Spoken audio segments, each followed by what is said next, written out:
देखो 115 रिवाइज करते हैं फटाफट से, इसमें ज़्यादा है नहीं कुछ, एग्ज़ाम ओरिएंटेड रिवीजन करना है इसका, इसमें क्योंकि थियोरेटिकल ज़्यादा है। तो 115 रेवेन्यू पे अप्लाई होता है, 5 स्टेप मॉडल है। तो आप सबसे पहले आप पता कर लो आपने कस्टमर के साथ कॉन्ट्रैक्ट क्या किया है। सेकंड स्टेप में आप देखते हो आप कॉन्ट्रैक्ट में कितनी परफॉर्मेंस ऑब्लिगेशन यानी सर्विस और गुड्स दोगे कस्टमर को। थर्ड स्टेप में आप ट्रांजेक्शन प्राइस डिटरमाइन करते हो। फोर्थ स्टेप में आप ट्रांजेक्शन प्राइस को अलग अलग परफॉर्मेंस ऑब्लिगेशन में एलोकेट करते हो।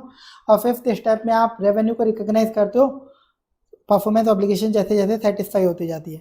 फर्स्ट स्टेप एग्जाम के लिए कोई काम का नहीं है, सेकंड स्टेप एग्जाम के लिए कोई काम का नहीं है, डायरेक्ट थर्ड स्टेप पे आ जाते हैं क्योंकि हमें एग्जाम ओरिएंटेड रिवीजन करना है, एग्जाम में जो काम में आएगा।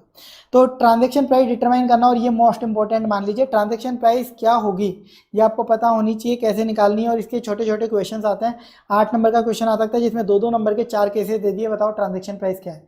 तो ये यहाँ पे मैं कंसेप्ट से कवर कराऊंगा, यहीं पे पूरा फोकस करना क्योंकि इसमें क्वेश्चन छोटे छोटे होते हैं जो क्वेश्चन बैंक से आपको देखने रहेंगे ट्रांजैक्शन प्राइस के। ये मोस्ट इंपॉर्टेंट है, इस पर क्वेश्चन आ सकता है, बहुत टाइम से इस पर आया नहीं है। देखिए अब ट्रांजैक्शन प्राइस का मतलब क्या है। ट्रांजैक्शन प्राइस का मतलब है ऐसा कंसिडरेशन जो एक्सपेक्ट कर रहे हो सामने वाले को गुड्स और सर्विस ट्रांसफर करने पर। तो इस केस में जो भी अमाउंट अगर आप किसी थर्ड पार्टी के बिहाफ पे कलेक्ट करते हो जैसे जीएसटी, वो आपकी ट्रांजैक्शन प्राइस नहीं होती क्योंकि वो सेल अमाउंट होता ही नहीं है, वो तो जीएसटी लाइबिलिटी के रूप में रिकॉर्ड होता है। अब देखिए ट्रांजैक्शन प्राइस में क्या क्या इंक्लूड होगा। एक तो फिक्स कंसिडरेशन, मैंने कोई फिक्स अमाउंट बोला कि भाई 1 लाख रुपये देना, ये गुड्स ले जाना, तो फिक्स अमाउंट ट्रांजैक्शन प्राइस। इसके बाद वेरिएबल कंसिडरेशन, कोई वेरिएबल कंसिडरेशन सामने वाले से मैंने मांगा जो कि फ्यूचर इवेंट्स पे डिपेंड करेगा, फॉर एग्जांपल परफॉर्मेंस बोनस या पेनल्टी। मैंने सामने वाले को एक प्रोडक्ट बना के देना, मान लो मेरे को उसको एक बिल्डिंग बना के देनी है, तो मैंने उसे बोला कि देख भाई तेरे को 10 करोड़ रुपए लगेंगे और ये बिल्डिंग मैं तुझे बनाकर दे दूंगा, 1 साल में बिल्डिंग कंप्लीट हो जाएगी। ऐसा मैंने उसे बोला 1 साल में ये बिल्डिंग कंप्लीट हो जाएगी, तू 10 करोड़ रुपए दे देना। ये तो हो गया फिक्स कंसिडरेशन। अब सामने वाले ने मुझे बोला कि क्या आप ये बिल्डिंग 1 साल से 2 महीने पहले बना सकते हो यानी 10 महीने में कंप्लीट कर सकते हो। मैंने बोला वो तो देखी जाएगी। उसने बोला कि ठीक है अगर आप बना दोगे ना तो मैं आपको 10 लाख रुपए एक्स्ट्रा दूंगा। तो ये 10 लाख रुपए मुझे जब मिलेंगे जब मैं 10 महीने के अंदर बिल्डिंग बना दूंगा। तो ये जो वेरिएबल कंसिडरेशन है ये डिपेंडेंट है फ्यूचर इवेंट पे, इसे बोलते हैं परफॉर्मेंस बोनस। ऐसी पेनल्टी भी हो सकती है, सामने वाला बोल सकता है देखो 1 साल में बनाने के लिए आप बोल रहे हो ना, ठीक है, लेकिन अगर आप 1 साल से ज़्यादा टाइम लोगे तो 10 लाख की पेनल्टी लगेगी, तो फिर वो नेगेटिव में वेरिएबल कंसिडरेशन होगा। ठीक है, तो अगर वेरिएबल कंसिडरेशन आपको पता चल गया, इसको आपको ट्रांजैक्शन प्राइस में जब ही इंक्लूड करना है जब एंटिटी को लगे कि ये कंसिडरेशन मुझे मिल जाएगा एस्टिमेशन के बेस पे। तो एस्टिमेशन के बेस पे रिसीव करने के लिए हमें कुछ मेथड दिए हुए हैं, वो फॉलो करने पड़ेंगे। पहला है आपका expected value method. Expected value method जब फॉलो करना है जब आपके पास 2 से ज़्यादा आउटकम्स हो। मान लो सामने वाले को मैंने बोला कि देखो अगर 6 महीने में अगर मैं बना के दे दूंगा आपको बिल्डिंग, तो आप मुझे 10 लाख का बोनस देना। अगर मैं आपको 7 महीने में बना के देता हूँ तो आप मुझे 8 लाख का बोनस दे देना। और अगर 8वें महीने में बना के देता हूँ तो आप मुझे 5 लाख का बोनस देना। और अगर मैं इसके बाद बनाता हूँ 9th मंथ और ऑनवर्ड्स बनाता हूँ तो आप मुझे कोई बोनस मत देना। सिंपल सी बात है, वेरिएबल कंसिडरेशन एक हमेशा जीरो होगा, ये ध्यान रखना, माइंड में सेट होना चाहिए। कई बार वो हम अज्यूम नहीं करते और हमारा आंसर नहीं निकल पाता। तो ये आपका वेरिएबल कंसिडरेशन होगा। तो अगर यहाँ पे आपको 2 से ज़्यादा आउटकम दिख रहे हैं, देखो 2 से ज़्यादा आउटकम्स है ना, मैं 6 महीने में कंप्लीट करूँ तो अलग होगा, 7 में करूँ तो अलग होगा, 8 में करूँ तो अलग होगा। तो वेरिएबल कंसिडरेशन के जो 2 से ज़्यादा आउटकम दिखे तो आपको एक्सपेक्टेड वैल्यू मेथड लगाना है। एक्सपेक्टेड वैल्यू मेथड जब लगाओगे जब 2 से ज़्यादा आउटकम दिखे। इस केस में आप कैसे निकालोगे वेरिएबल कंसिडरेशन, आप हर आउटकम को रेस्पेक्टिव प्रोबेबिलिटी से मल्टीप्लाई करते जाओ। मान लो इस केस की प्रोबेबिलिटी है 10%, इसकी है 20%, इसकी है मान लो 50%, तो यानी बची हुई प्रोबेबिलिटी, सर ये तो 80% हुई, तो बची हुई प्रोबेबिलिटी कोई बोनस मिलने की नहीं होगी भाई, 9 महीने से ज़्यादा टाइम भी तो लग सकता है, वो इसकी प्रोबेबिलिटी है। तो आपको ये प्रोबेबिलिटी वेटेड अमाउंट निकाल लेना है, यानी कंसिडरेशन 1 2 3 को रेस्पेक्टिव प्रोबेबिलिटी से मल्टीप्लाई करो तो प्रोबेबिलिटी वेटेड अमाउंट मिलेगा, इसे बोलोगे आप टोटल वेरिएबल कंसिडरेशन। अगर आप कई बार है ना ये यूनिट्स के लिए भी करते हो, सामने वाले को बोलते हैं इतनी यूनिट करेगा तो इतनी प्राइस लगा दूंगा, इतनी यूनिट खरीदेगा तो इतनी प्राइस लगा दूंगा, इतनी खरीदेगा तो इतनी प्राइस। तो उस केस में weighted average price per unit भी निकाल सकते हैं हम अपना रेवेन्यू रिकॉर्ड करने के लिए वेरिएबल कंसिडरेशन। तो कैसे निकालेंगे, total variable consideration probability weighted divided by weighted average number of units, वो मुझसे कितनी खरीद सकता है वो हम देख लेंगे। तो इसका एक एग्जाम्पल दिया था मैंने आपको, सेल्स वॉल्यूम मान लो ये हो सकती हैं और हर सेल्स वॉल्यूम में मैंने अलग अलग प्राइस पर यूनिट बताई। तो टोटल कंसिडरेशन आप निकाल लो, उनकी प्रोबेबिलिटी आपको दे रखी है, probability weighted total variable consideration. हर सेल्स वॉल्यूम की प्रोबेबिलिटी हमें मालूम थी, तो प्रोबेबिलिटी वेटेड आपको नंबर ऑफ यूनिट्स मिल गई, आप प्राइस पर यूनिट निकाल लो, इससे आप कंसिडरेशन रिकॉर्ड करोगे। दूसरा मोस्ट लाइकली अमाउंट मेथड, ये जब यूज में लोगे जब दो ही आउटकम ओनली, सिर्फ दो ही आउटकम हो तो ये मेथड यूज में लेना है। तो इस मेथड में आप क्या करते हो, जिस आउटकम की सबसे ज़्यादा प्रोबेबिलिटी होती है उस पर रिकॉर्ड करोगे। यानी मैंने सामने वाले को बोला था कि 1 साल से पहले बना देता हूँ तो 10 लाख का बोनस दे देना वरना मत देना, तो दो ही आउटकम या तो मिलेगा या नहीं मिलेगा। तो दो आउटकम हो तो मान लो मैं 1 साल से पहले बना दूंगा, 1 साल से पहले बना दूंगा, इसकी प्रोबेबिलिटी है 60%, यानी 1 साल से पहले नहीं बना पाऊंगा, इसकी प्रोबेबिलिटी है 40%। ज़्यादा प्रोबेबिलिटी किसकी है, 1 साल से पहले बना दूंगा, यानी बोनस को मैं इंक्लूड कर लूंगा वेरिएबल कंसिडरेशन में। समझ में आया? जैसे इस एग्जाम्पल में देखो 3 सिनेरियो दे रखे हैं, 3 सिनेरियो में अलग अलग प्राइस लगेगी, टोटल कंसिडरेशन और उनकी प्रोबेबिलिटी दे रखी है। तो इसमें हाईएस्ट प्रोबेबिलिटी किसकी है, इसी को आप वेरिएबल कंसिडरेशन मान लोगे, ये आपका टोटल वेरिएबल कंसिडरेशन और ये प्राइस पर यूनिट है। पर सर अभी तो आपने बोला कि अगर दो आउटकम हो तो ही variable most likely amount method लगाना है आपको। अब मैं आपको इस पर एक पॉइंट बता देता हूँ, एग्जाम में आपको क्या करना है, कुछ ना बोले तो दो आउटकम हो तो मोस्ट लाइकली, दो से ज़्यादा हो तो एक्सपेक्टेड। अगर आपको स्पेसिफिकली बोल दे कि मोस्ट लाइकली लगाना और 10 आउटकम दे रखे हैं तो भी फिर आपको मोस्ट लाइकली लगा के आना है, या फिर दो आउटकम दे रखे हैं और आपको बोल दे कि आप एक्सपेक्टेड मेथड लगाओ तो फिर आपको एक्सपेक्टेड ही लगा के आना, अगर स्पेशली बोल दे। इसलिए मैंने ऐसा एग्जांपल ले रखा है यहाँ पे। अब देखिए आपको जो अपना वेरिएबल कंसिडरेशन है हर बैलेंस शीट डेट पे रीएस्टिमेट करना पड़ेगा, चेंज हो सकता है ना, मेरा जो परसेप्शन है, जो मेरी कंडीशंस है मेरी चेंज हो सकती हैं, तो मेरे को उस केस में क्यूमुलेटिव कैचअप बेसिस पे अकाउंटिंग करनी पड़ेगी। आपको बैलेंस शीट डेट पे देखना पड़ेगा आज की कंडीशन के अकॉर्डिंग टोटल रेवेन्यू कितना रिकॉग्नाइज होना चाहिए, लेस अभी तक कितना रेवेन्यू रिकॉग्नाइज कर चुका, बाकी आप एडजस्टमेंट कर दोगे रेवेन्यू में। अब देखिए ट्रांजैक्शन प्राइस का एक और पार्ट होगा नॉन कैश कंसिडरेशन, एक फिक्स कंसिडरेशन, एक आपका वेरिएबल और एक नॉन कैश। नॉन कैश मतलब ऐसा कंसिडरेशन जो अदर देन कैश के फॉर्म में, अदर देन कैश के फॉर्म में। मान लीजिए सामने वाला कस्टमर अपनी कंपनी के शेयर्स मुझे दे रहा है, या उसकी कोई मीडिया कंपनी है तो वो मेरा एडवर्टाइजमेंट कर रहा है, या कोई अपनी मशीनरी इक्विपमेंट ला के दे रहा है। तो नॉन कैश कंसिडरेशन को आपको ट्रांजेक्शन प्राइस में वो जो नॉन कैश कंसिडरेशन आपको मिल रहा है ना, जो नॉन कैश कंसिडरेशन मिल रहा है उसकी फेयर वैल्यू पे रिसीव करना है, उसकी फेयर वैल्यू पे रिकॉर्ड करना है। जो नॉन कैश कंसिडरेशन आपको रिसीव हो रहा है, जो नॉन कैश कंसिडरेशन रिसीव हो रहा है उसकी फेयर वैल्यू पे रिकॉर्ड करना है ट्रांजैक्शन प्राइस में। ठीक है, अब देखिए इसके अंदर आप अगर ये जो नॉन कैश कंसिडरेशन मुझे रिसीव हो रहा है उसकी ट्रांजैक्शन प्राइस मैं रिलायबली एस्टिमेट नहीं कर सकता, उसकी ट्रांजैक्शन प्राइस मेरे पास अवेलेबल नहीं है, तो मैं कंप्लीट ट्रांजैक्शन प्राइस को ये मान लूंगा जो भी मैंने गुड्स और सर्विस दिए हैं कॉन्ट्रैक्ट में उनकी स्टैंड अलोन सेलिंग प्राइस के बराबर है, उनकी स्टैंड अलोन सेलिंग प्राइस के बराबर है। कई बार कस्टमर क्या होगा, कस्टमर कई बार बोलता है, जैसे मान लीजिए मैं बिल्डिंग बनाकर दे रहा हूँ कस्टमर को, तो कस्टमर मुझे सीमेंट के बोरे ला के दे देता है, बोलता है ये वाली सीमेंट ही यूज में लेना आप। तो कई बार कस्टमर कुछ मेरे को गुड्स प्रोवाइड करवा देता है मेरे को फैसिलिटेट करने के लिए, वो कॉन्ट्रैक्ट पूरा करने के लिए जो मैंने उसके साथ किया है, तो वो गुड्स वगैरह मुझे कुछ प्रोवाइड करवा देता है, तो क्या मैं उसे नॉन कैश कंसिडरेशन मानूँ? उसे नॉन कैश कंसिडरेशन मानूंगा अगर उन गुड्स पे मेरा कंट्रोल आ गया है, तो वो मेरे को चेक करना पड़ेगा। अगर मेरा कंट्रोल नहीं आया है तो मेरा वो नॉन कैश कंसिडरेशन नहीं है। ठीक है, अब देखिए ट्रांजैक्शन प्राइस में 3 कंपोनेंट बताए, अब ट्रांजैक्शन प्राइस में कुछ एडजस्टमेंट भी करने पड़ेंगे आपको। एडजस्टमेंट क्या? Consideration payable to customer by the entity. कई बार मैं सामने वाले कस्टमर को कोई कंसिडरेशन पे करता हूँ, कुछ कंसिडरेशन पे करता हूँ, क्यों करता हूँ सर? कैशबैक दे दिया, कोई रिबेट कूपन दे दिया, रीइंबर्समेंट कर दिया, one time port in credit, या payment to make shelf to accommodate entities products, ऐसा किसी भी नाम से दे सकता हूँ। तो इनको मुझे ट्रांजैक्शन प्राइस में से रिड्यूस करना पड़ेगा। ऐसा कोई भी क्वेश्चन दिख जाए आप कर देना। इसके बाद देखिए कई बार मैं पेमेंट करता हूँ कस्टमर को इसलिए क्योंकि मैं उससे कोई गुड्स खरीद रहा हूँ। मान लीजिए कस्टमर मेरी दुकान पे आता है और लैपटॉप खरीद के जाता है, मैं बोलता हूँ 1 लाख रुपए मेरे को पे कर दो, वो मुझे पे करता है, लेकिन मैं उसे 20,000 रुपये वापस पे करता हूँ। किस नाम से, क्यों पे कर रहा हूँ? क्योंकि वो कस्टमर की है ना फर्नीचर शॉप थी और मैंने बोला तू है ना फर्नीचर मेरी दुकान पे भिजवा देना, और आज के बाद मैंने उसे 20,000 रुपये दे दिए। तो इस ट्रांजैक्शन को सब्सटेंस में गए तो पता चला ये मैंने कोई प्रोडक्ट खरीदने के लिए दिए हैं, तो इसको आप ट्रांजैक्शन प्राइस में एडजस्ट मत करना। लैपटॉप की सेल तो 1 लाख की बुक करना, जो गुड्स और सर्विस एडिशनली परचेस करी है उनकी अलग से रिकॉर्डिंग करना, यानी फर्नीचर टू बैंक 20,000 करना आप।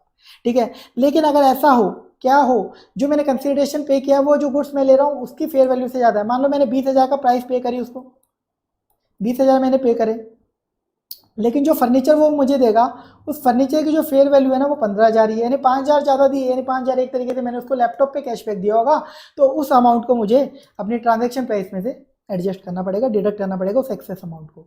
ठीक है, दूसरा एडजस्टमेंट सिग्निफिकेंट फाइनेंसिंग कंपोनेंट का, ये ज़्यादा काम का नहीं है क्योंकि पिछली बार अटेम्प्ट में आ चुका है, तो इसको एक बार आप खुद से देख लेना या फिर जो डिटेल्ड अपना रिवीजन वीडियो उसमें रेफर कर लेना। बस एक पॉइंट बता देता हूँ, बाकी आपको मालूम होगा। डिस्काउंटिंग रेट का, लीजेज में आप प्रायोरिटी फर्स्ट देते हो लेसर की IRR यानी implicit interest rate in contract, फिर सेकंड होती है इंक्रीमेंटल बोरोइंग रेट। लेकिन 115 में first priority incremental borrowing rate की होती है और सेकंड होती है इम्प्लीसिट इंटरेस्ट रेट की। ज़्यादा इंपॉर्टेंट टॉपिक नहीं है, इसलिए इसको मैं यहाँ पे नहीं करा रहा, आप ये डिटेल्ड रिवीजन वीडियो से देख सकते हो। अब इसके बाद देखिए ट्रांजैक्शन प्राइस अलोकेट करना परफॉर्मेंस ऑब्लिगेशन, तो इसका भी क्वेश्चन आ सकता है कि ट्रांजैक्शन प्राइस कैलकुलेट करने का क्वेश्चन आ सकता है, या फिर ट्रांजैक्शन प्राइस को अलोकेट करने का, इसका भी बहुत टाइम हो गया क्वेश्चन आ गए। तो आपको ट्रांजैक्शन प्राइस एसएसपी के रेशियो में अलोकेट करनी है।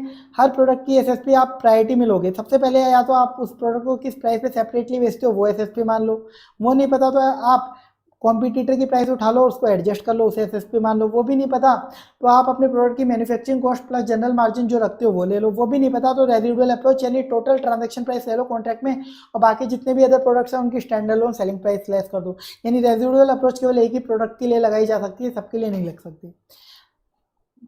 इसका एग्जाम्पल है, और एग्जाम्पल से ये क्वेश्चन है जो मैं आपको इंपॉर्टेंट मार्क कराऊंगा, तो मैं एग्जाम्पल ही सॉल्व करा देता हूँ, वो क्वेश्चन ऑटोमेटिकली आपका सॉल्व हो जाएगा। देखिए 3 डिस्टिंक्ट प्रोडक्ट्स में कॉम्बो में 10,000 में कस्टमर को बेच रहा हूँ, जबकि इनकी एसएसपी अलग अलग दे रखी है। तो आपको ट्रांजैक्शन प्राइस एलोकेट करनी है 10,000 की, तीनों में कैसे करोगे, 10,000 इंटू इसकी SSP divided by total of SSP, ऐसे करते जाओ, सिंपल सा है। दूसरा सिनेरियो क्या, मैं 3 प्रोडक्ट कॉम्बो में 10,000 में बेच रहा हूँ, तीनों की एसएसपी दे रखी है, लेकिन मैं प्रोडक्ट बी और सी इन दोनों को भी टुगेदर अलग से कॉम्बो में 8,000 में बेचता हूँ। तो पहले आपको क्या करना पड़ेगा, जिन प्रोडक्ट को आप ऑलरेडी अलग से भी कॉम्बो में बेचते हो ना, उनकी रिवाइज्ड एसएसपी निकालो। वो कैसे आएगी, देखो प्रोडक्ट बी 8,000 कॉम्बो में बेचता हूँ, मल्टीप्लाई बाय इसकी एसएसपी डिवाइडेड बाय इन दोनों की टोटल एसएसपी, तो इसकी रिवाइज्ड एसएसपी आ गई, ऐसे सी की रिवाइज्ड एसएसपी आ जाएगी। अब जो हमारा जो ट्रांजैक्शन है 10,000 वाला तीनों प्रोडक्ट का, इस केस में अब आपको रिवाइज्ड एसएसपी के रेशियो में एलोकेट करना है। प्रोडक्ट ए की तो एसएसपी वही रहेगी, और बी और सी की रिवाइज निकाल ली, 10,000 को इस रेशियो में एलोकेट कर दो, खत्म। इसके बाद देखिए कई बार होगा आपको वेरिएबल कंसिडरेशन बताएगा ट्रांजैक्शन प्राइस में, तो वेरिएबल कंसिडरेशन को आपको उसी प्रोडक्ट पे एलोकेट करना है जिससे वो रिलेटेड है। एग्जांपल के लिए 3 प्रोडक्ट बेचे 10,000 रुपये में कस्टमर को, उनकी एसएसपी दे रखी है, साथ में मैंने कस्टमर से 500 रुपये और कलेक्ट करें प्रोडक्ट सी के नाम पर, वेरिएबल कंसिडरेशन है प्रोडक्ट सी के लिए। अब आपको क्या करना है, पहले तो ये जो एसएसपी के रेशियो में 10,000 रुपये को एलोकेट कर दो तीनों प्रोडक्ट में, कर दिया, साथ में भी 500 रुपये प्रोडक्ट सी का वेरिएबल कंसिडरेशन था ना, प्रोडक्ट सी में ऐड कर दो, ये बस ये हो गई आपकी अलोकेशन। इसके बाद देखिए एक स्पेशल केस। अब कई बार क्या होता है, कस्टमर के साथ जो हम कॉन्ट्रैक्ट करते हैं ना, उसमें बता देते हैं कि इस प्रोडक्ट के लिए इतना अमाउंट है और इस प्रोडक्ट के लिए इतना अमाउंट है। हम उस कॉन्ट्रैक्ट में बता देते हैं इस प्रोडक्ट के लिए इतना अमाउंट है और इसके लिए इतना अमाउंट है, लेकिन अगर वो अमाउंट एसएसपी को रिप्रेजेंट नहीं कर रहा है तो समझ जाओ उसमें घपला है। आपको क्या करना पड़ेगा, जो ट्रांजैक्शन प्राइस टोटल कॉन्ट्रैक्ट में उसको एसएसपी में बांटना पड़ेगा। एग्जाम्पल से समझो, मैंने एक कस्टमर को लाइसेंस ए और बी बेचा और कॉन्ट्रैक्ट में लिख दिया कि लाइसेंस ए के लिए तो मैं फिक्स 5.5 लाख रुपये लूँगा आपसे, और लाइसेंस बी के लिए percentage based sales based royalty लूँगा, जो कि एक वेरिएबल कंसिडरेशन है, जो कि मैं एक्सपेक्ट कर रहा हूँ 30 लाख। तो इन दोनों का टोटल कितना नजर आ रहा है आपको, 35,50,000 कंसिडरेशन लूँगा। मुझे पता चला कि प्रोडक्ट ए की एसएसपी 16 लाख, प्रोडक्ट बी की 20 लाख। तो यानी ऐसा कैसे है, मतलब मैं सामने वाले को प्रोडक्ट ए तो 5.5 लाख में दे रहा हूँ और बी 30 लाख में, यानी मैं घपला कर रहा हूँ, कुछ अकाउंटिंग में मिस रिप्रेजेंटेशन करना चाहता हूँ। तो ऐसे केस में आपको क्या करना पड़ेगा, टोटल कंसिडरेशन कॉन्ट्रैक्ट में कितना है 35,50,000, उसको एसएसपी के रेशियो में बांटना पड़ेगा। ये आपको ध्यान रखना। एक क्वेश्चन भी है, वो मैं आपको रेफरेंस लेके करवा भी दूंगा, स्पेशल क्वेश्चन है, बहुत लोगों को आता ही नहीं है समझ में, तो अब आपको समझ में आ जाएगा। जिन्होंने क्लास नहीं ली है, जिन्होंने ले रखी उनको तो पता है ही। अब देखिए next step, recognition of revenue. ठीक है, रिकॉग्निशन ऑफ रेवेन्यू का स्टेप देखो। अब आप लोग रेवेन्यू हम जब रिकॉग्नाइज करेंगे जब हम पीओ सेटिस्फाई कर देंगे, यानी कंट्रोल ट्रांसफर कर देंगे। तो कंट्रोल अगर हम एक फिक्स पॉइंट पे ट्रांसफर करते हैं तो उसी दिन सारा रेवेन्यू रिकॉर्ड कर लेंगे, लेकिन कंट्रोल ओवर द पीरियड करते हैं तो रेवेन्यू भी ओवर द पीरियड करेंगे। अब ओवर द पीरियड कंट्रोल कब माना जाएगा, उसकी कुछ कंडीशंस है, ये आपके लिए प्रैक्टिकल लाइफ के लिए, एग्जाम के लिए काम की नहीं है, तो इसको स्किप करो। अब एक चीज़ आपको ध्यान रखनी है, ये सेल्स बेस्ड रॉयल्टी का केस हो, अगर सेल्स बेस्ड रॉयल्टी का केस हो तो रेवेन्यू कब रिकॉर्ड होगा। सेल्स बेस्ड रॉयल्टी के केस में जिस दिन वो सब्सिक्वेंट सेल्स हो जाएगी उस दिन रिकॉर्ड करो, यानी सेल्स होगी तभी तो मालूम पड़ेगी रॉयल्टी कितनी मिलने वाली है आपको, तो वो सब्सिक्वेंट सेल हो जाए तब, या फिर जो आपने सेल्स बेस्ड रॉयल्टी जिस पीओ से लिंक थी वो आपने सेटिस्फाई कर दिया। पीओ मतलब मान लो मैंने कोई लाइसेंस दिया था सेल्स रॉयल्टी का, मैंने कोई रॉयल्टी के लिए लाइसेंस दिया था, अब उसके बेस पे जो भी सेल्स करेगा सामने वाला वो मैं रॉयल्टी ले लूँगा। तो जो लाइसेंस दिया वो पीओ था, वो पीओ था जिसके बेस पर मुझे सेल्स बेस्ड रॉयल्टी मिलने वाली है। तो जिस दिन मैं वो पीओ सेटिस्फाई करूँगा जिसके बेस पर मुझे सेल्स बेस्ड रॉयल्टी मिलेगी वो टाइम, या जब सब्सिक्वेंट सेल हो जाएगी वो टाइम, इन दोनों में से जो भी बाद में होगा उस दिन मेरे को रेवेन्यू रिकॉर्ड करना होता है सेल्स बेस्ड रॉयल्टी के केस में। वही क्वेश्चन है लाइसेंस ए बी वाला, आपको बता दूंगा मैं। अब देखिए ओवर द पीरियड में हमें इनपुट और आउटपुट दो मेथड होते हैं, वो आपको सीखने हैं। दो मेथड है, आउटपुट मेथड और इनपुट मेथड। आउटपुट मेथड में आप परसेंट ऑफ प्रोग्रेस कैसे कैलकुलेट करोगे, जितने हमने गुड्स ट्रांसफर करने थे उसमें से कितने परसेंट ट्रांसफर कर दिए, इसका परसेंटेज इंडिपेंडेंट सर्वेयर क्वेश्चन में गिवन होगा। या फिर अगर सीरीज ऑफ गुड्स वाला केस है जैसे केबल सर्विस, न्यूज़पेपर, इन सब में एसएलएम बेसिस होता है एक तरीके से। ये इनपुट मेथड में आप ये देखते हो कि आप जो प्रोडक्ट या सर्विसेज दे रहे हो उसमें कितनी कॉस्ट आपने इंकर कर दी और कितनी कॉस्ट इंकर होगी उसका रेशियो आप निकालते हो। तो परसेंटेज ऑफ प्रोग्रेस आएगी cost incur tilde divide by total estimated cost.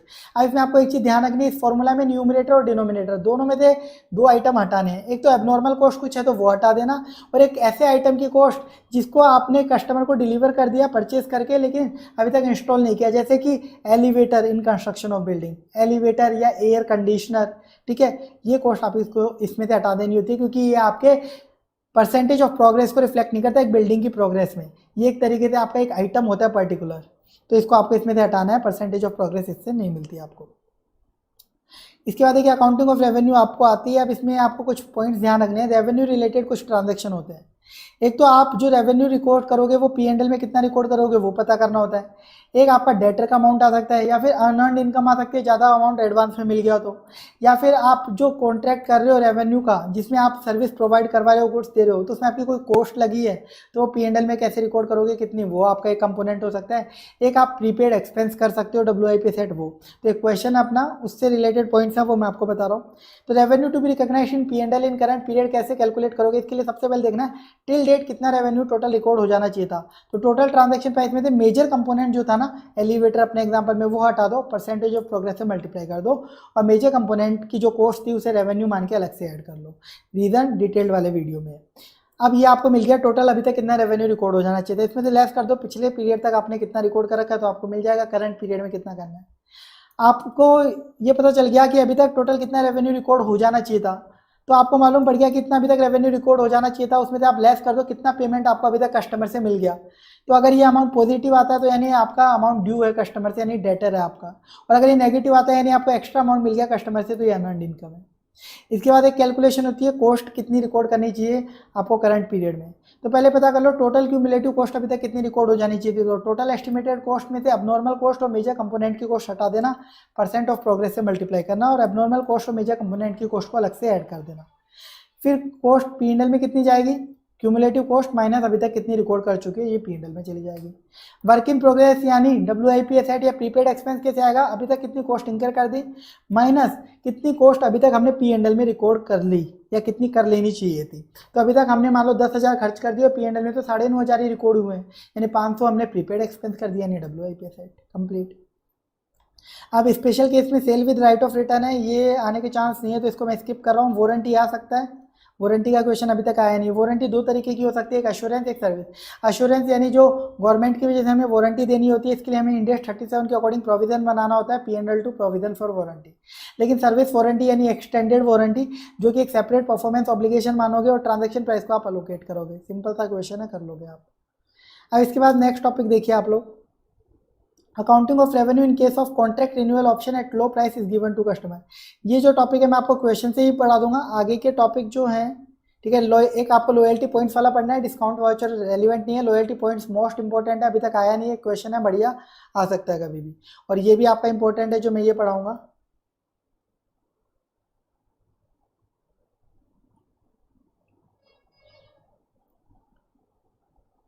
ठीक है। इस इंडेक्स में यही टॉपिक थे जो आपको पढ़ाने हैं, तो इनको मैं डायरेक्ट क्वेश्चन से ही पढ़ा दूंगा आपको।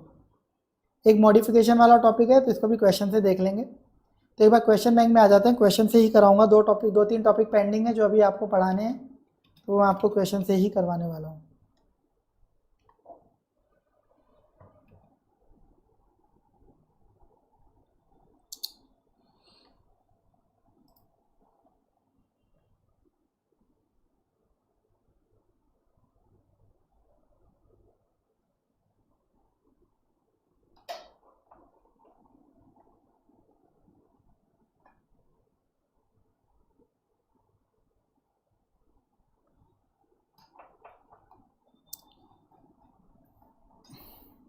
देखो रेवेन्यू वाले के मोस्ट इंपॉर्टेंट क्वेश्चन भी बता देता हूँ, कुछ मेरे को लगेगा अच्छा क्वेश्चन तो वो आपको प्रैक्टिस भी करा दूंगा।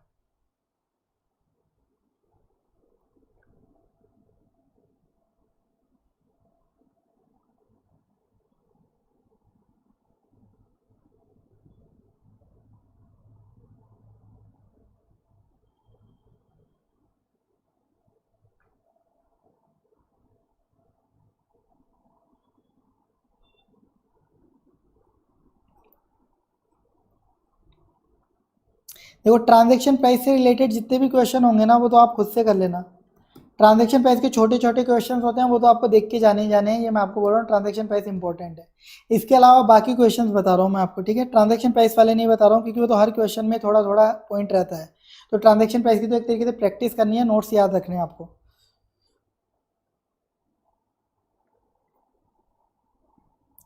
देखो सिग्निफिकेंट फाइनेंसिंग कंपोनेंट वैसे तो इंपॉर्टेंट नहीं है, बट ये क्वेश्चन एक है, देखना चाहो देख लेना। इसमें आपको देखो क्या हो रहा है, आप कस्टमर से एडवांस में पेमेंट ले रहे हो और उसको सर्विस बाद में दोगे।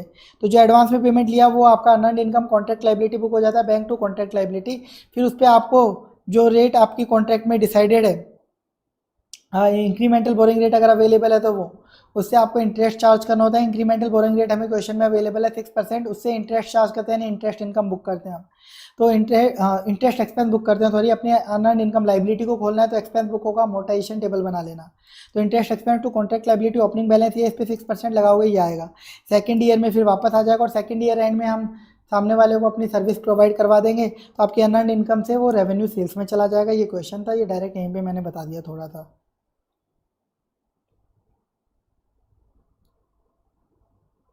अब क्वेश्चन नंबर 22 हो गया, उसके बाद क्वेश्चन नंबर 24 और 25 दोनों सेम टाइप के क्वेश्चन है। तो मैंने इंपॉर्टेंट में जो भी मार्क लगा रखा है उसमें से कोई सा भी आप देख लेना, ठीक है। ये है आपका, मान लो 25 की मैं बात कर लेता हूँ, 24 या 25 में तो कोई सा भी एक कर लेना। Most important location of transaction price का है, इसको मैंने एग्जाम्पल से ऑलरेडी आपको क्वेश्चन को करवा दिया है, ठीक है। जो ट्रांजेक्शन प्राइस का लोकेशन का एग्जाम्पल दिया था उसमें कवर हो चुका है ये। एक ये क्वेश्चन भी देख सकते हो, सिंपल सा है। अब क्वेश्चन नंबर 28 देख लो, ये मोस्ट इंपॉर्टेंट है, अभी तक आया नहीं है, कभी भी आ सकता है और समझ में भी नहीं आता है स्टूडेंट्स को, इसलिए मैं बता रहा हूँ। देखो दो लाइसेंस हमने अपने कस्टमर को दिए हैं, ए और बी। 16 लाख रुपए में का स्टैंड अलोन सेलिंग प्राइस एक ही है और बी की स्टैंड अलोन सेलिंग प्राइस है 20 लाख रुपए। जो लाइसेंस बी है वो तो हमने कस्टमर को आज ही ट्रांसफ़र कर दिया है, और जो लाइसेंस ए है वो कस्टमर को हम आज से 1 महीने बाद ट्रांसफ़र करेंगे, ऐसा हमें बता रखा है। अब देखिए पहला केस, अगर कॉन्ट्रैक्ट में फिक्स अमाउंट है 16 लाख रुपए का लाइसेंस ए के लिए और लाइसेंस बी के लिए बता रखा है sales based royalty. Sales based royalty मिलेगी आपको, जो कि हम एक्सपेक्ट कर रहे हैं 20 लाख होगी। तो ट्रांजैक्शन प्राइस एलोकेट करिए। जो कॉन्ट्रैक्ट में अमाउंट है क्या वो स्टैंड अलोन सेलिंग प्राइस को रिफ्लेक्ट कर रहा है? बिल्कुल कर रहा है, तो इसमें एलोकेट करने की जरूरत ही नहीं है, डायरेक्ट अमाउंट यही हो जाएगा आपका। इसका सॉल्यूशन देखो आप,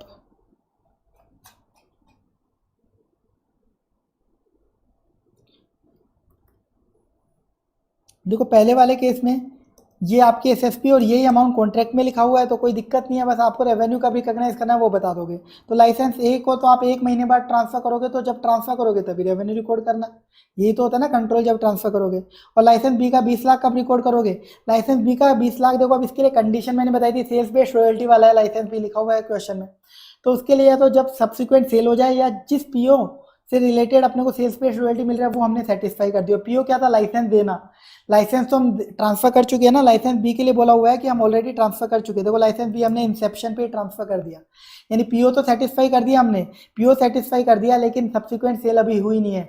तो विच एवर इज लेटर पे हमें रेवेन्यू रिकॉर्ड करना होता है, जब सब्सिक्वेंट सेल होगी तो रेवेन्यू रिकॉर्ड करेंगे। केस ए कंप्लीट। केस बी देखो अब आप लोग, केस बी में देखो लाइसेंस ए का कॉन्ट्रैक्ट में फिक्स अमाउंट 6 लाख बता दिया और लाइसेंस बी के लिए सेल्स बेस्ड रॉयल्टी 30 लाख रुपए की आपको मिलेगी, ऐसा आपको लग रहा है। यानी यहाँ पे 36 लाख तो मिलेगा, लेकिन ये स्टैंड अलोन को रिफ्लेक्ट नहीं कर रहा, तो आपको क्या करना पड़ेगा? स्टैंड अलोन के रेशियो में बांटना पड़ेगा। तो ये 36 लाख की टोटल ट्रांजेक्शन प्राइस है, इसको स्टैंड अलोन सेलिंग प्राइस के रेशियो में बांटा तो 16 लाख आ गया ए का, 20 लाख आ गया बी का। अब आप इसे रिकॉर्ड कैसे करोगे? देखो अब आप इसे रिकॉर्ड कैसे करोगे, उसके लिए देखो यहाँ पे बोला हुआ है कि लाइसेंस ए का जो 6 लाख है ना वो तो हमें ऑलरेडी फिक्स अमाउंट मालूम है, फिक्स अमाउंट है लाइसेंस ए का 6 लाख, और लाइसेंस ए का जो 6 लाख का अमाउंट हमें मिल रहा था अब वो भी एलोकेट होगा ए और बी में, क्योंकि हमने पूरी ट्रांजैक्शन को 36 लाख को, ये पूरे के पूरे 36 लाख को ए और बी में एलोकेट कर दिया। तो ये जो 6 लाख जब हमें मिलेगा तो उसका रेवेन्यू भी कुछ ए के नाम से रिकॉर्ड होगा, कुछ बी के नाम से रिकॉर्ड होगा। किस तरीके से होगा, कैसे होगा, वो अब मैं बाइफरकेट करके बता रहा हूँ। इस 6 लाख का देखो ए में कितना रिकॉर्ड होगा, 16/36 जो इनका रेशियो स्टैंड अलोन का, और बी में 20/36 ये होगा। ए हम कब ट्रांसफर करेंगे? क्वेश्चन में लिखा हुआ है लाइसेंस ए हम ट्रांसफर करेंगे 3 महीने बाद, तो लाइसेंस ए जब ट्रांसफर होगा तब ए से रिलेटेड रेवेन्यू बुक होगा इस 6 लाख का। और बी का कब हो जाएगा, बी का तो लाइसेंस अभी प्रोवाइड करवा दिया ना, तो अभी रेवेन्यू हो जाएगा। बी का तो अभी हमने लाइसेंस प्रोवाइड करवा दिया और 6 लाख रुपए मिल गए, ये तो फिक्स अमाउंट था ना। ये 3,33,000 जो हमने निकाला ये तो फिक्स अमाउंट में से मिला है, सेल्स बेस्ड रॉयल्टी वाला अमाउंट नहीं है ना, इसलिए इसको तुरंत ही रिकॉर्ड कर लेंगे जब लाइसेंस भी दिया। लाइसेंस भी तो तुरंत इंसेप्शन पे दे दिया था ना, क्लियर। इसके बाद बता रखा है कि फर्स्ट मंथ के एंड में हमारी रॉयल्टी ड्यू हो गई 4 लाख रुपीज़ की, यानी फर्स्ट मंथ की सब्सिक्वेंट सेल हो चुकी है। तो इस 4 लाख को भी बाइफरकेट करेंगे ए और बी में। ए में मिलेगा इतना, बी में इतना। ए का कब मिलेगा, ए का रेवेन्यू कब रिकॉर्ड करेंगे, मिल जाएगा तो स्टार्टिंग में रिकॉर्ड कब करेंगे रेवेन्यू, जब आप ए का लाइसेंस ट्रांसफर कर दोगे। ए का लाइसेंस इंसेप्शन से 3 महीने बाद ट्रांसफर होना था ना, तब आप रिकॉर्ड करोगे। और बी का रेवेन्यू कब रिकॉर्ड कर लोगे, तब बी का रेवेन्यू तो अभी रिकॉर्ड कर लोगे ना, आज पैसा मिल गया, सब्सिक्वेंट सेल हो गई है, रिकॉर्ड कर लो। ये सेल्स बेस्ड रॉयल्टी वाला था पैसा, तो इसको आज ही रिकॉर्ड कर लो, 1 मंथ फ्रॉम इंसेप्शन, यानी आज वाला दिन। समझ में आया। तो ये 4 लाख का अमाउंट जो मिला है वो सेल्स बेस्ड रॉयल्टी डिटरमाइन हो गई, इसलिए हमने इसकी कैलकुलेशन कर ली। और 6 लाख का फिक्स अमाउंट था, इसलिए बी में इसको तुरंत ही रिकॉर्ड कर लिया था, कोई सेल्स बेस्ड रॉयल्टी से लिंक्ड नहीं था, ये फिक्स अमाउंट कॉन्ट्रैक्ट में था। लेकिन हमें इसको रेशियो में बांटना पड़ा, क्योंकि जो कॉन्ट्रैक्ट की प्राइस थी उसके अंदर गलत रेशियो दिखा रखे थे। तो ये मोस्ट इंपॉर्टेंट क्वेश्चन था, मैंने आपको मार्क भी करवा दिया, सॉल्व भी करवा दिया।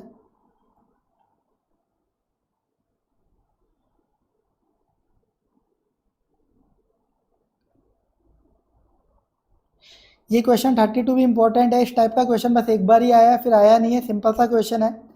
निवान लिमिटेड दो प्रोजेक्ट्स पे काम कर रही है। पहला कॉन्ट्रैक्ट है एक कंपनी के साथ जिसमें टोटल सेल्स वैल्यू मुझे 40 लाख की मिलेगी और 2 साल तक चलेगा, जिस पे टोटल एक्सपेक्टेड कॉस्ट 32 लाख की आएगी। लेकिन ये टोटल एक्सपेक्टेड कॉस्ट का एस्टीमेट हमारा 31 मार्च 2022 को बदल गया, ईयर एंड पे चेंज हो गया, 34 लाख हो गया, क्योंकि हमें एडिशनल रेक्टिफिकेशन कॉस्ट करनी पड़ी, जो कि एक नॉर्मल कॉस्ट ही है, ये अब नॉर्मल नहीं है, ऐसा बताया इन्होंने 2 लाख रुपए की, इस वजह से 34 लाख हुआ है। इंडिपेंडेंट सर्वेयर ने ईयर एंड पे बताया 30% प्रोजेक्ट कंप्लीट हो चुका है, यानी आउटपुट मेथड लगेगा। अभी तक हमने टोटल कॉस्ट 16 लाख की इंकर कर चुके हैं और पेमेंट हमें रिसीव हो चुके हैं 13 लाख रुपए के। ऐसे बी एंड कंपनी के साथ कॉन्ट्रैक्ट जो है वो उस पर सेलिंग प्राइस बता रखी है, एक्सपेक्टेड कॉस्ट बता रखी है, उस पर पेमेंट कितना मिल चुका और टोटल कॉस्ट कितनी इंकर कर चुकी है, वो सारी इन्फॉर्मेशन सेम दे रखी है। और इस पर 20% काम हो चुका। आपको बताना है, एक्सट्रैक्ट बनाना है निवान लिमिटेड का फाइनेंशियल स्टेटमेंट का, दोनों कॉन्ट्रैक्ट के लिए। एक्सट्रैक्ट यानी P&L और बैलेंस शीट का एक्सट्रैक्ट, यानी कितना अमाउंट जाएगा रेवेन्यू में, कितना कॉस्ट में जाएगा, कितना डेटर, कितना अनअर्न्ड इनकम, तो वो सारी कैलकुलेशन करनी पड़ेगी जो मैंने आपको सिखाई थी। तो वो कैलकुलेशन देख लेते हैं। देखो कैलकुलेशन कैसे होगी, ए एंड कंपनी के लिए, बी एंड कंपनी के लिए और टोटल, ठीक है। अब वो कैलकुलेशन कैसे करेंगे, सबसे पहले रेवेन्यू। अब रेवेन्यू देखो कितना रिकॉर्ड होगा, रेवेन्यू आपको बता रखा है, टोटल पैसा कितना मिलना है आपको। ए में आपको टोटल पैसा मिलना है, ए से रेवेन्यू मिलना है टोटल 40 लाख, और ए कंप्लीट कितना हो चुका 30%, तो अभी तक 40 लाख का 30% रिकॉर्ड कर लो 12। ऐसे बी का 30 लाख का 20% बता रखा है, वो आपने रिकॉर्ड कर लिया।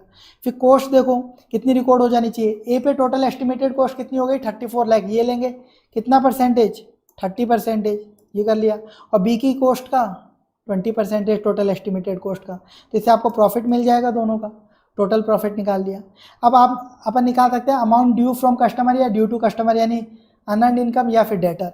तो उसके लिए देखो अभी तक रेवेन्यू कितना बुक कर लेना चाहिए था वो हमने कर लिया, ये भी निकाला है 12 और 6, ये कर लिया। इसमें से लेस कर दो, पेमेंट अभी तक कितना मिल गया आपको बता रखा है, ए से आपको पेमेंट मिल गया 13 लाख का और बी से मिल गया 9.5 लाख का, ये लेस कर दो तो आपका अमाउंट नेगेटिव आ रहा है, यानी अनअर्न्ड इनकम, पेमेंट ज़्यादा मिल गया, कॉन्ट्रैक्ट लायबिलिटी। इसके बाद WIPS हेड कॉस्ट अभी तक हमने कितनी इंकर कर दी, 16 लाख रुपए की ए पे इंकर कर दी, बी पे 8 लाख रुपए की इंकर कर दी, जबकि बुक्स में रिकॉर्ड कितनी करी है अभी तक हमने, ये कॉस्ट रिकॉर्ड करी है, यानी हमारी एक्स्ट्रा कॉस्ट इतनी इंकर कर दी, यानी प्रीपेड एक्सपेंस या WIPS हेड। सारी कैलकुलेशन हो गई। अब दिखा दो बैलेंस शीट में WIPS हेड आ जाएगी एक तो, और एक लाइबिलिटी अनअर्न्ड इनकम की आ जाएगी। P&L में टोटल रेवेन्यू आ जाएगा, टोटल कॉस्ट आ जाएगी, नेट प्रॉफिट आ जाएगा। क्वेश्चन कंप्लीट, सिंपल सा क्वेश्चन था ये भी।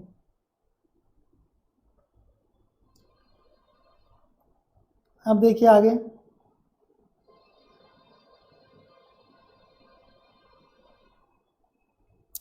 क्वेश्चन 36 देखिए, वारंटी से रिलेटेड है, तो ये इंपॉर्टेंट है, मैंने बताया था। तो वारंटी से रिलेटेड क्वेश्चन है, सिंपल सा, मैं आपको समझा देता हूँ। मैं 36,000 रुपीज़ में कॉन्ट्रैक्ट कर रहा हूँ सामने वाले कस्टमर के साथ, जिसमें मैं उसको कंप्यूटर बेच रहा हूँ और एक एक्सटेंडेड वारंटी दे रहा हूँ। अब आपको स्टैंड अलोन सेलिंग प्राइस बता रखी है, कंप्यूटर की है 32,000 और वारंटी की है 4,000, तो इस रेशियो में अलोकेट कर दूंगा मैं। आपको कंप्यूटर का जो हमारी बुक्स में इन्वेंट्री वैल्यू आ रही है वो 14,400 बताइए। इसके अलावा आपको बता रखा है कि आपने एक एश्योरेंस टाइप वारंटी भी आपके प्रोडक्ट में इंक्लूडेड है, गवर्नमेंट की वजह से होती है, तो 2000 की कॉस्ट उस पर आपको इंकर करनी पड़ेगी। आपको ऐसा लग रहा है तो उसका भी प्रोविजन बनाएंगे। तो 36 का सोल्यूशन देख लीजिए। सबसे पहले आप देखो, आपको जो पैसा मिलेगा 36,000 सेल करने पे, उसमें कंप्यूटर के लिए कितना जाएगा 32,000, और जो आपकी वारंटी है उसके लिए कितना जाएगा 4,000 स्टैंड अलोन सेलिंग प्राइस, जो कि वारंटी एक्सटेंडेड फ्यूचर में यूटिलाइज होगी तो अनअर्न्ड इनकम है, तो 4,000 अनअर्न्ड इनकम में चला गया। इसके बाद देखिए जो वारंटी एक्सपेंस एश्योरेंस वारंटी वाला था वो P&L में प्रोविजन बुक कर लिया 2,000 का। इसके अलावा ऐसे ही एक और चीज़ करता है जो आपको ध्यान रखना है इस पूरे इंडिया के सभी क्वेश्चन में, अगर आपको आपके प्रोडक्ट की इन्वेंट्री वैल्यू दे दे जिस प्रोडक्ट को आप सेल कर रहे हो, तो आप ये मान लीजिए आपको एक एंट्री पास करनी पड़ेगी COGS की, COGS टू इन्वेंट्री। आप इन्वेंट्री खत्म करने की एंट्री पास करोगे, जबकि एक्चुअल में कोई एंट्री नहीं होती है। जो आपका क्लोथिंग स्टॉक हम मेजर करते हैं उसमें ऑटोमेटिक इफेक्ट आ जाता है प्रैक्टिकल लाइफ में फिजिकल वेरिफिकेशन से। बाकी ये एंट्री फिर भी आपको पास करके दिखानी है। COGS टू इन्वेंट्री कैसे बनती है एंट्री वो सब मैंने क्लास में बता रखा है, तो इस पर मैं डिस्कशन नहीं करूँगा। नेक्स्ट आ जाइए आप, नेक्स्ट क्वेश्चन नंबर 37। ये भी मैंने इंपॉर्टेंट बताया अभी आपको।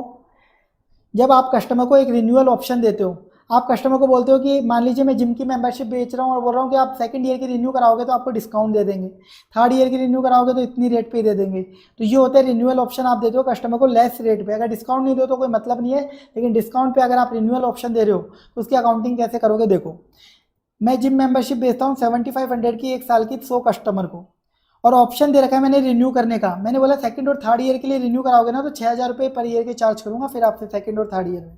मेरे को लग रहा है हर साल 50% कस्टमर है ना मेंबरशिप छोड़ देंगे, 50% कस्टमर ही मेंबरशिप छोड़ेंगे, यानी 50% रिन्यू कराएंगे। आपको बताना है कितना रेवेन्यू रिकॉर्ड होगा, कितनी लाइबिलिटी रिकॉर्ड होगी। तो इसका तरीका होता है, तरीका क्या होता है, सबसे पहले आप पता कर लो estimated number of customer. 3 step में काम करना है। पहला step estimated number of customers पता कर लो ओवर द 3 ईयर कितने होने वाले हैं। पहले साल 100, सेकंड ईयर 50% छोड़ जाएंगे तो 50 बचेंगे, थर्ड ईयर इसका भी 50% छोड़ जाएंगे तो 25 बचेंगे, यानी टोटल 175 आ गया। इसके बाद सेकंड स्टेप में आप पता कर लो इन टोटल एस्टिमेटेड कस्टमर से टोटल एस्टिमेटेड कंसिडरेशन कितना मिलने वाला है। तो पहले साल तो 7500 मिलेगा, वो भी 100 कस्टमर से, तो 7500 मल्टीप्लाई बाय 100। सेकंड ईयर में 6,000 मिलेगा इन 50 कस्टमर से, और थर्ड ईयर ये 25 कस्टमर है तो उनसे 6,000 मिलेगा। तो ये टोटल एस्टिमेटेड कंसिडरेशन। अब आप निकाल लो हर कस्टमर से आप रेवेन्यू एक साल का, पहले साल का कितना रिकॉर्ड करोगे। Total estimated consideration step 2 divided by step 1 में जो टोटल एस्टिमेटेड कस्टमर्स थे, तो आ गया 6857। यानी आप जो 7500 का रेवेन्यू कलेक्ट करोगे उसमें बैंक से रिकॉर्ड करोगे 7500, सेल्स बुक करोगे 6857, और बचा हुआ अनअर्न्ड इनकम। ये हो गया आपका टॉपिक कंप्लीट। ये टॉपिक ये था जो मैं आपको बता रहा था, ये कंप्लीट करा दिया मैंने आपको। डिस्काउंट वाउचर पिछली बार आ गया तो ये काम का नहीं है, अभी आया हुआ है। लॉयल्टी पॉइंट्स देखिए अब आप लोग, ये इंपॉर्टेंट क्वेश्चन है। लॉयल्टी पॉइंट्स का क्वेश्चन से मैं आपको रिवाइज करा देता हूँ। देखिए लॉयल्टी पॉइंट्स जो होते हैं ना, उसको आपको एक सेपरेट परफॉर्मेंस ऑब्लिगेशन मानते हुए एसएसपी में इसकी ट्रांजैक्शन प्राइस को अलोकेट करना होता है और अनअर्न्ड इनकम बुक करनी होती है। तो इसका थोड़ा सा कंसेप्ट बताता हूँ, फिर अपन क्वेश्चन देखते हैं। सेपरेट परफॉर्मेंस ऑब्लिगेशन मानोगे, यानी आप एसएसपी के रेशियो में अलोकेट करोगे ट्रांजैक्शन प्राइस को और फिर बुक करोगे। तो लॉयल्टी पॉइंट्स की आपको एसएसपी पता करनी पड़ेगी।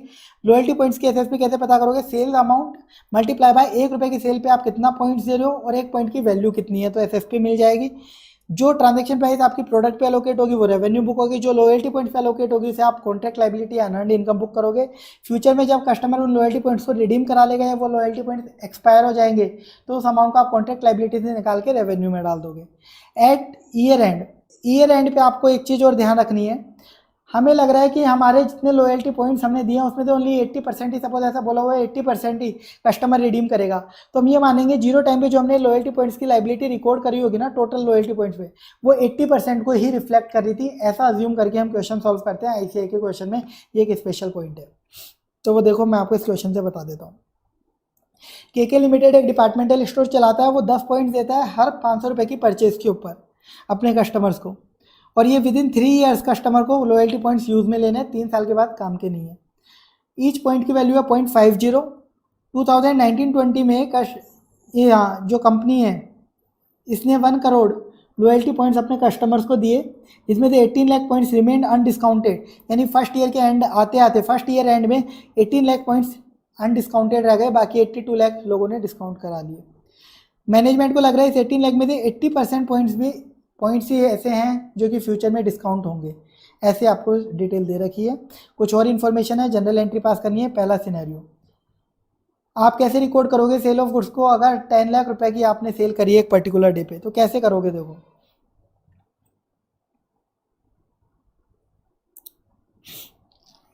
10 लाख रुपीज़ की सेल करी है, तो देखो अब इसमें लॉयल्टी पॉइंट्स मैंने कस्टमर को दिए होंगे।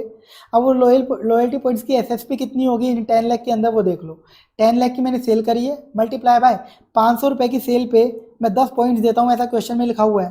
तो 10 डिवाइडेड बाई 500 कर दूँ तो पता चल जाएगा 1 रुपये की सेल पे कितने पॉइंट्स देता हूँ। मैथ्स में जो आपका मेथड होता है वो आप लगा लोगे, मैथमेटिक्स के अकॉर्डिंग कैलकुलेट कर लोगे ये।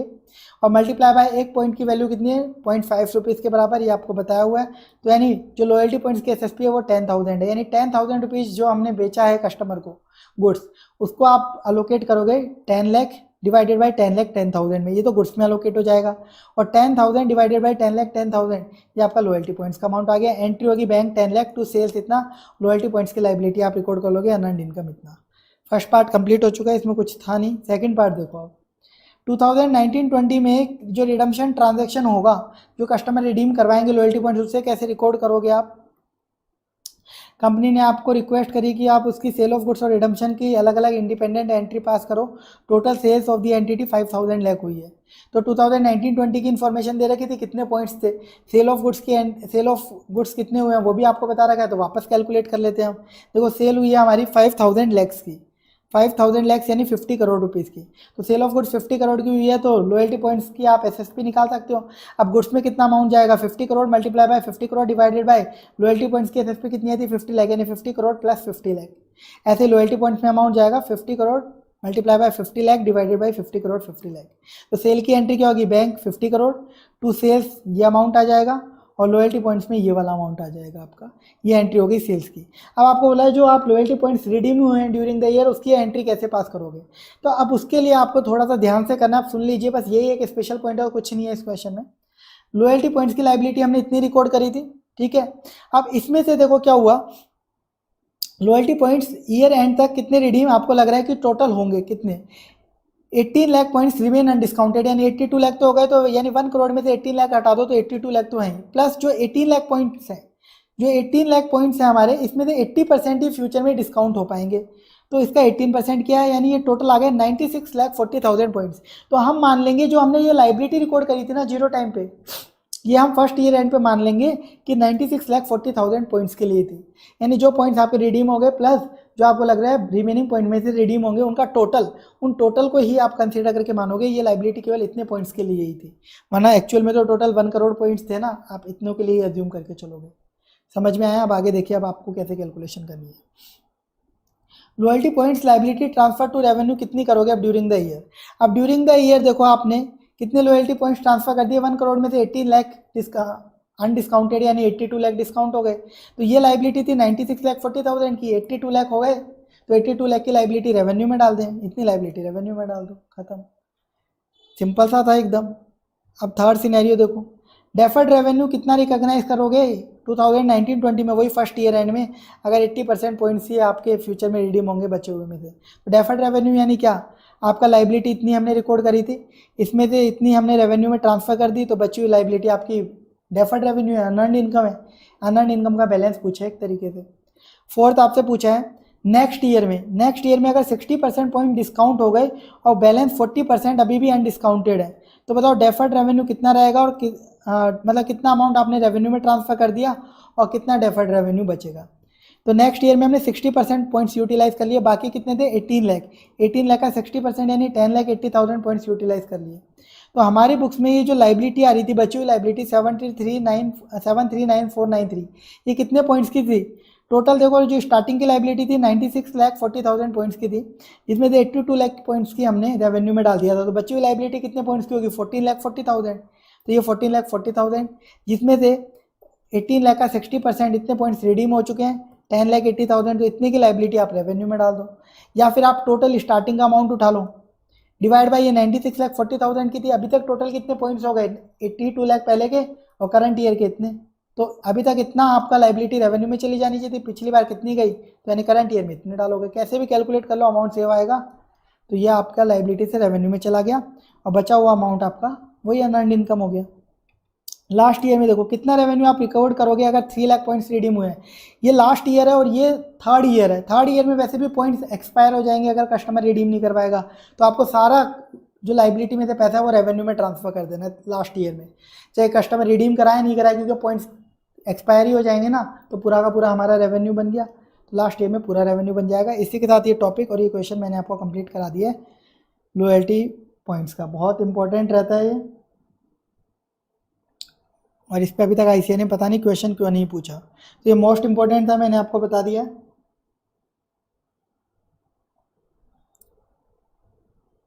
एक क्वेश्चन ये इंपॉर्टेंट है मॉडिफिकेशन का। देखिए मॉडिफिकेशन का टॉपिक अब मैं आपको बता देता हूँ, नोट्स से थोड़ा सा रिवाइज करा देता हूँ। देखिए मॉडिफिकेशन में ये वाला केस देखिए आप, अगर मॉडिफिकेशन की वजह से आपके जो प्रोडक्ट की गुड्स और सर्विसेज की प्राइस चेंज होती है, या फिर आप कुछ नए गुड्स ऐड करवाते हो, सर्विसेज ऐड करवाते हो कॉन्ट्रैक्ट में, लेकिन जो प्राइस इंक्रीज होती है वो एसएसपी से इंक्रीज नहीं होती, तो आपको केस टू मॉडिफिकेशन लगाना है।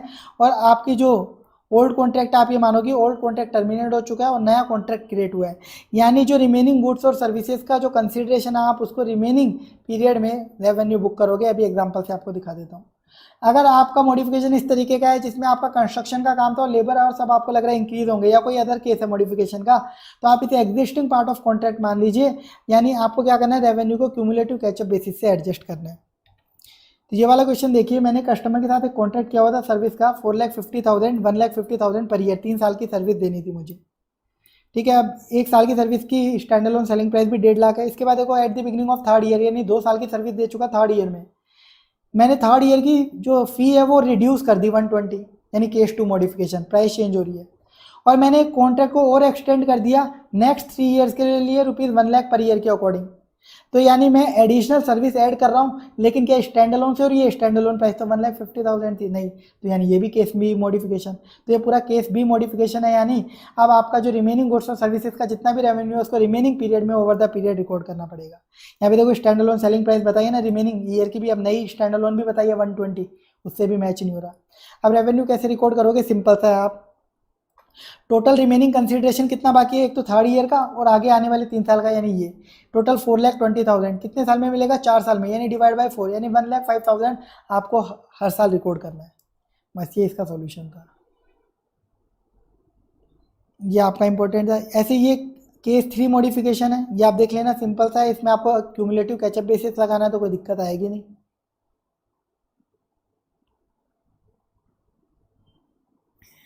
लास्ट एक ये भी देख सकते हो, इस टॉपिक पे भी क्वेश्चन आया नहीं है कभी, कॉन्ट्रैक्ट कॉस्ट वाले पे, ये मैं आपको समझा देता हूँ फटाफट से।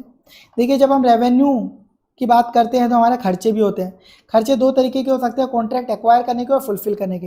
एक्वायर करने के ऐसे खर्चे हो सकते हैं जो सम कॉस्ट हो गई, चाहे कॉन्ट्रैक्ट मिला या नहीं मिला, जैसे कि सेल्स पर्सन को मैंने ट्रैवलिंग पे लगाया कि तू कॉन्ट्रैक्ट लेके आ लोगों से, अब जरूरी नहीं है कॉन्ट्रैक्ट आए ना आए, तो ये सम कॉस्ट होती है कॉन्ट्रैक्ट एक्विजिशन की, जिसको कि आपको तुरंत P&L में ले जाना है। लेकिन कुछ ऐसी एक्विजिशन कॉस्ट होती है जो कॉन्ट्रैक्ट आएगा तो ही लगेगी, वरना नहीं लगेगी। जैसे मैंने सेल्स पर्सन को बोला कि तुझे कमीशन दूंगा अगर तू कॉन्ट्रैक्ट लेके आएगा, तो कॉन्ट्रैक्ट आएगा तो ही लगेगी, तो एक्विजिशन कॉस्ट है, तो ये आपको WIP मानना है, प्रीपेड एक्सपेंस, और ओवर द कॉन्ट्रैक्ट टर्म आपको रिकॉर्ड करना है रेवेन्यू, ठीक है, जितने टाइम का पीरियड है। फिर contract fulfilment cost, cost incurred to fulfil the contract, जैसे बिल्डिंग कंस्ट्रक्शन का कॉन्ट्रैक्ट है तो मटीरियल लेबर जो लगती है, तो अगर ये कॉस्ट किसी स्पेसिफिक इंडेक्स से कवर होती है तो उस स्पेसिफिक इंडेक्स की अकाउंटिंग लगा लेना। अगर कहीं कवर नहीं होती है तो आप इसे WIP एसेट वही प्रीपेड एक्सपेंस मान के कॉन्ट्रैक्ट टर्म में अमोर्टाइज कर देना। तो बस वही क्वेश्चन है, देखो कॉन्ट्रैक्ट टर्म है 5 ईयर प्लस 2 रिन्यूअल ऑप्शन, हमें लग रहा है 7 साल तक यानी चलेगा, यानी रिन्यू होगा तो पूरी कॉन्ट्रैक्ट टर्म 7 साल की है। ये खर्चे होंगे हमारे कॉन्ट्रैक्ट पे 4 लाख रुपए के, इनको अब आपको डालना है कि कहाँ कहाँ जाएंगे। डिज़ाइन सर्विसेज, ये फुलफिलमेंट कॉस्ट है आपकी, और इस पर कोई स्पेसिफिक इंडेक्स आपका लगता नहीं है तो 115 इंडेक्स के अकॉर्डिंग WIP एसेट मानोगे, ओवर द पीरियड रिकॉर्ड करोगे। हार्डवेयर पे PP लग जाएगा, इस पर आपका इंडेक्स 38 इंटेंजिबल एसेट लग जाएगा। Migration and testing of data centre का कोई इंडेक्स नहीं है तो 115 के अकॉर्डिंग WIP एसेट मानोगे, ओवर द पीरियड रिकॉर्ड करोगे। 1638 ये 115 के अकॉर्डिंग WIP एसेट। इसी के साथ 115 मैंने आपको पूरा रिवाइज करवा दिया।